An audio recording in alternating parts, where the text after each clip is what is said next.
हाँ प्रिय बच्चों, आज हम आपको बहुत मोस्ट इम्पोर्टेंट ये पॉइंट्स बताने वाले हैं। क्या है? Class 11th maths NCERT। हम आपको A यूनियन B निकालना बताएंगे, A इंटरसेक्शन B निकालना बताएंगे, A माइनस B बताएंगे, A डैश बताएंगे, B डैश बताएंगे और A के सभी उपसमुच्चय लिखो, ये भी बताएंगे। तो देखो क्या है, U हमारा ये दिया है, इसे कहते हैं समष्टि समुच्चय। इसमें वो अवयव दिखाई देंगे जो आपके A में भी होंगे, B में भी होंगे। जैसे 1 2 3 है तो देखो 1 2 3, ये 3 4 5, ये भी 3 4 5, माने A और B के सभी अवयव इस बड़े समुच्चय में दिए हों तो ये यूनिवर्सल सेट होता है, U से निरूपित करते हैं। चलो इसके बारे में अभी छोड़ो। समुच्चय A दिया है 1 2 3, समुच्चय B दिया है 3 4 5। तो हमें 1 पॉइंट है A यूनियन B निकालना है। ये यूनिवर्सल सेट है, ये एक समुच्चय होता है, ये घटना होती है, क्रिया होती है। ये यूनियन ये सम्मिलन होता है, दोनों का सम्मिलन कर देते हैं, इकट्ठा कर देते हैं यूनियन। इस यूनियन को कहते हैं सम्मिलन। सम्मिलन होता है इनको एकत्रित कर देना, इनको इकट्ठा कर देना। सम्मिलन माने एकत्रित, इनको एकत्रित करेंगे। जैसे A यूनियन B निकालना है तो A के सारे अवयव भी लिख दो पूरे के पूरे। क्या है? 1 2 3 और यूनियन B के भी लिख दो सारे के सारे, ये 3 4 5। अब इनको एकत्रित कर दो, इकट्ठे कर दो। ये पहले पूरे लिख दो 1 2 3, फिर 3 आ गया छोड़ो, 4 नहीं आया वो भी लिख दो, 5 नहीं आया वो भी लिख दो। माने इनको एकत्रित कर देते हैं तो हमारा ये A यूनियन B हो गया। ये सम्मिलन है A और B का, दोनों का एकत्रित कर देना होता है। पहला पॉइंट ख़त्म। सेकंड पॉइंट पे आ गए A intersection B। Second point हमारा है A इंटरसेक्शन B। इंटरसेक्शन का मतलब होता है अवयनिष्ठ। या हम आपको इंटरसेक्शन बता रहे हैं, ये चिन्ह है इंटरसेक्शन। इंटरसेक्शन माने होता है उभयनिष्ठ। उभयनिष्ठ माने होता है जो समय मिले कॉमन। ये कॉमन भी होता है, कॉमन जो समय मिले वही उभयनिष्ठ होता है, इंटरसेक्शन होता है, कॉमन होता है। तो देखो क्या है, A इंटरसेक्शन B निकालना है तो पहले A के सारे अवयव लिख दो। कितने? 1 2 3 और इंटरसेक्शन का चिन्ह लगा दो।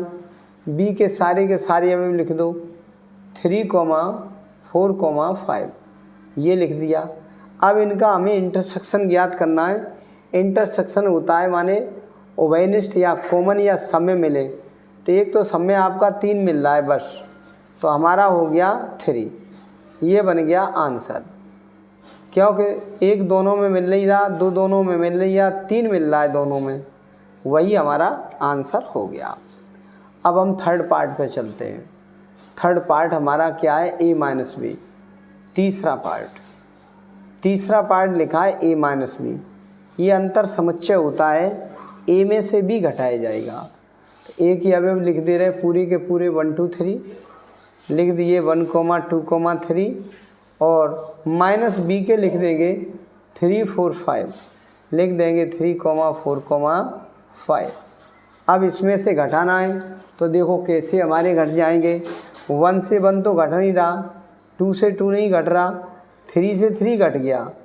तो पहले कोष्टक में जो बचता है वही लिख देते हैं। दूसरे कोष्टक में हमारा समुच्चय में बचे या न बचे, पहले समुच्चय में जो बच जाता है घटाने के बाद, यानी 3 से 3 घट गए, 2 नहीं घटा, 1 नहीं घटा, तो जो घटे नहीं वही लिख दिया जाता है। और ये हमारा ये इसमें बचे या न बचे इसमें कुछ नहीं देखते हैं, बिल्कुल नहीं देखते। इसमें हमारा 1 और 2 हमारा बच गया है वो लिख दिया, यही हमारा आंसर हो गया।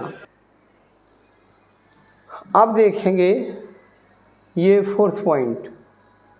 फोर्थ पॉइंट क्या है? फोर्थ पॉइंट देखो, फोर्थ पॉइंट में लिखा हुआ है ए डैश, ए का डैश लिखा हुआ है, ये निकालना है। अब एक सूत्र होता है, किसी का डैश निकालते हैं उसे इस समष्टि समुच्चय में से उसी को घटा दिया जाता है। u में से, इस वाले u में से ये समष्टि समुच्चय होता है, उसमें से ये a समुच्चय घटा दिया जाता है। ये फॉर्मूला है। अगर b डैश निकालना हो तो समष्टि समुच्चय में से b घटा दो, ये फॉर्मूला है। a डैश निकालना है तो इसे समष्टि समुच्चय में से a घटा देते हैं। तो समष्टि समुच्चय हम लिख दे रहे हैं, क्या ये रहा 1 2 3 4 5, लिख दिया u की जगह 1, 2, 3, 4, 5 और उसमें से a के अवयव घटा देंगे, ये वाले 1 2 3, 1, 2, 3 घटा दिए। अब क्या बचा वो लिख लेंगे। हमारा क्या हुआ, 1 से 1 कैंसिल, 2 से 2 कैंसिल, 3 से 3 कैंसिल। पहले कोष्टक में जो बचता है वही हमारा हो गया, लिख देंगे 4, 5। ये ए डैश हो गया। हमें बी डैश निकालना है। हमारा पॉइंट आ गया चौथा, पाँचवा, छठवां पॉइंट। ये हमारा थर्ड, फोर्थ, ये थर्ड है, ये फोर्थ है, ये फिफ्थ है। तो अब फिफ्थ निकालना हमको। फिफ्थ में लिखा है बी डैश। बी डैश क्या होगा, यू में से बी घटा देंगे, यू के सारे अभी भी लिख देंगे। कितना, 1, 2, 3, 4, 5 और माइनस बी के अवयव घटा देंगे, 3, 5, 3, 4, 5। अब देखते हैं कितना बचा। 3 कैंसिल हो गया, 4 कैंसिल हो गया, 5 कैंसिल हो गया। तो पहले कोष्टक में जो बचा वही हमारा आंसर हो गया। ये समुच्चय इतना है बी डैश।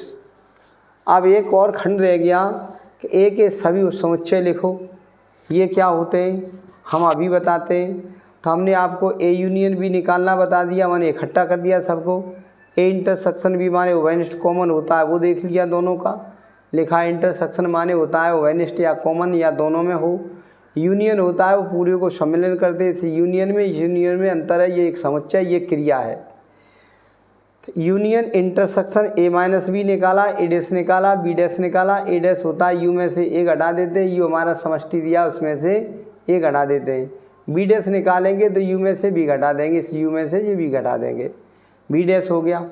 अब हमें ए के सभी उपसमुच्चय निकालने हैं। ए के सभी उपसमुच्चय कैसे निकलेंगे वो देखते हैं।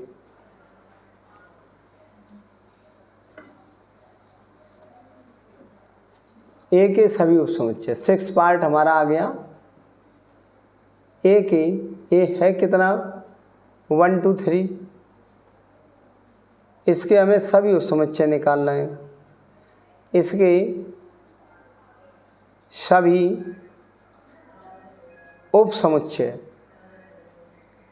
उपसमुच्चय क्या होंगे, पहले 5 लिख देते हैं, 5।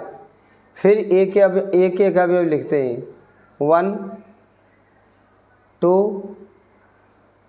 3। फिर दो अवयव लिखते हैं, 1, 2 2, 3 3, 1 3, 1। फिर तीनों अवयव ले लेते हैं, तीनों 1, 2, 3।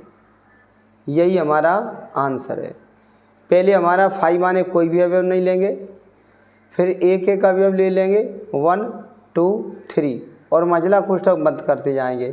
फिर दो अवयव, 1 2 2 3 3 1। फिर तीनों अवयव ले लेंगे, 1 2 3। ये हमारा हो गया आंसर। ये आपका रिवीजन करा रहे हैं, ये परीक्षा में आने के लिए बहुत अच्छे हैं और इनको आप देखते रहिए, सीखते रहिए। ओके, और वीडियो को लाइक और कर दिया करो।